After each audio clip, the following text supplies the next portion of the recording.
Hi Bill, hi Lorraine, it's Mark. I'm here on the job site. It is Wednesday the 15th. So this is actually the 7th day that we've been on site performing work. And as you can see behind me, we've cleared out everything up to the studs and the joists. We've actually installed your wall right here where the doorway was. And we moved the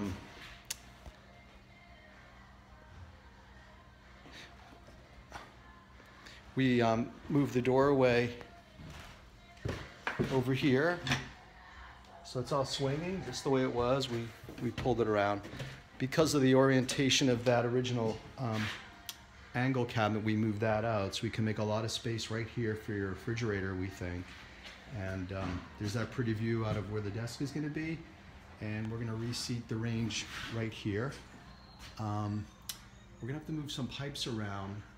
Some repair work had been done over the years, and that's why that ceiling was in such bad shape, where they kind of brought both the heat and water up to the second floor, and they kind of went below the joists. Also up here, if you can see, we've got some seepage that was causing a lot of mold and mildew to build up behind the wall. That's the vent that goes to the roof for the plumbing. But whoever did some of this work, they absolutely cut the joist right out. So this is kind of a structural problem for the room above, where literally the shower has had its joist cut right in the middle. So we're gonna repair that, maybe double up the joist like we did here. So the plumbing wasn't really repaired that well. This is the original vent, and we really should tie back into the vent for safety and better drainage, and that's where we're at. And so back here, where the full bath is going to go, we've demoed everything out. Might be a little dark for you to see here. And we discovered this crazy vent sitting in the middle of the room. So this is exactly where we want the shower to go. And we're going to have to move this around. But there's a big drain, runs right underneath the floor, that we'll be able to tie into. Had a little breakage here. And we'll be pulling these things out soon. I don't know if the lights are working right now. So probably a little bit dim light, but up here there was some seepage. You can see there's mold growing on the walls. Pretty rough shape. So that's kind of hazardous to your health, Lorraine. You don't want to be breathing in spores. So this is the plywood that the laminate that was here was applied to earlier. So this is like a few more pieces to demo. So we've just decided, for consistency and safety for the wiring, there was a whole bunch of crazy stuff going on up here. We're going to take down this plaster ceiling as well. We're going to store the crown molding, which we numbered and saved downstairs. So this way we'll have a nice, consistent, even, beautiful new ceiling with recessed light cans and switches all over the place. So it should be, quite comfortable. The other reason why we open up the room over here is Lorraine was saying, oh, it's so cold in the kitchen. And if you actually look through the space, there's absolutely no heating here at all in this room. There's only the small radiator in the back room. This radiator, which I don't think was functioning so great. And of course we have, single pane uninsulated windows with breaks in them, but literally we're falling out of the sashes. So it was probably really miserable for you here for the past few years trying to enjoy this room. With the creeping cold coming in and the windows sealed shut. So now we have some beautiful fresh air, looking over the pond.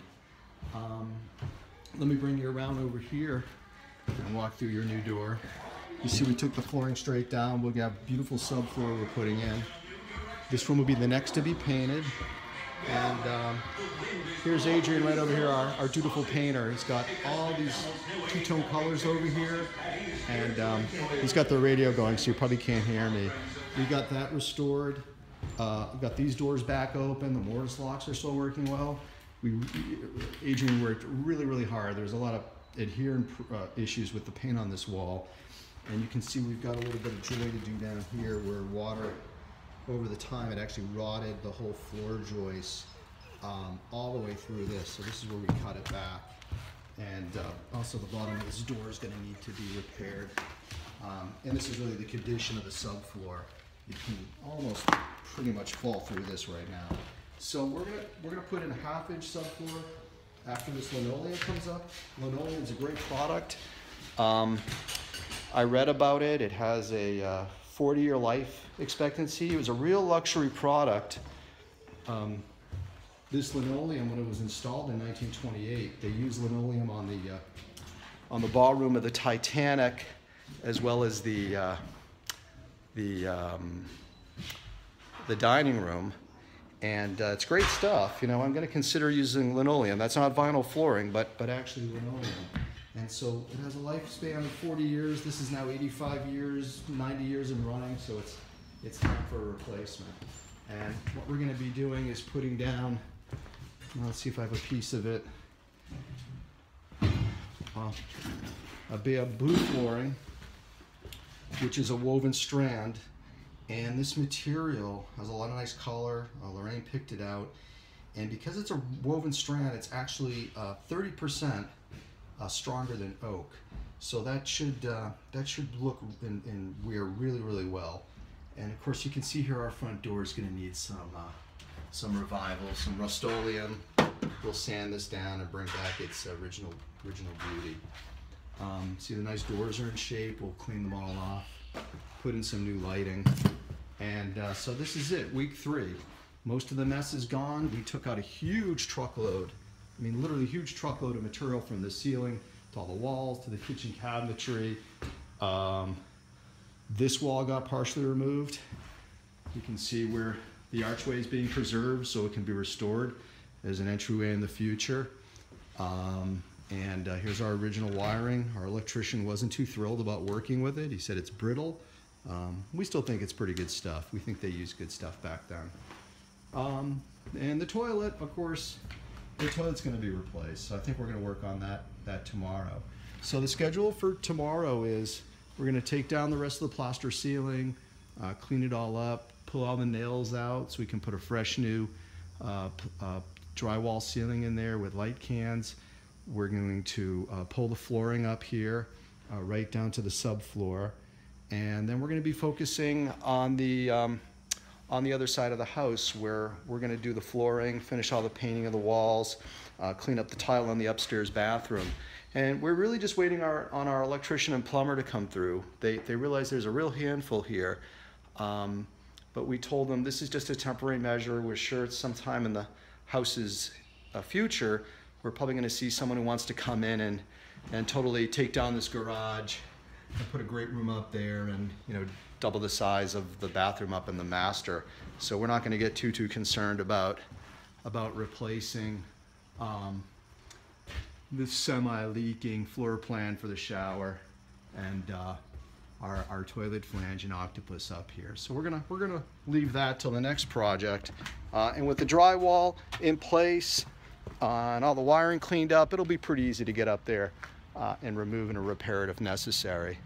So here we are at 106 Dexter, our Spanish Revival Colonial, built around 1928. Lorraine's car is parked safely away over here from where our dumpster is going to be resituated. This is about 1/20th of what we've actually removed so far on the project to date.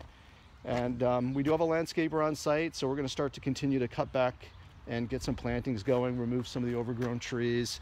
When we get to the exterior, those balusters up there, they're going to be a lot of fun to work with because they're barely holding it together. But we got some great photos from Lorraine's album, and we have a really good idea of what the house looked like originally due to the popularity, of course, of Burroughs Pond and all the skating that went on there. It's been a real delight for me to read about the history of the pond. When it was built as a man-made pond, and what people have done to maintain its enjoyment as a skating pond over the years.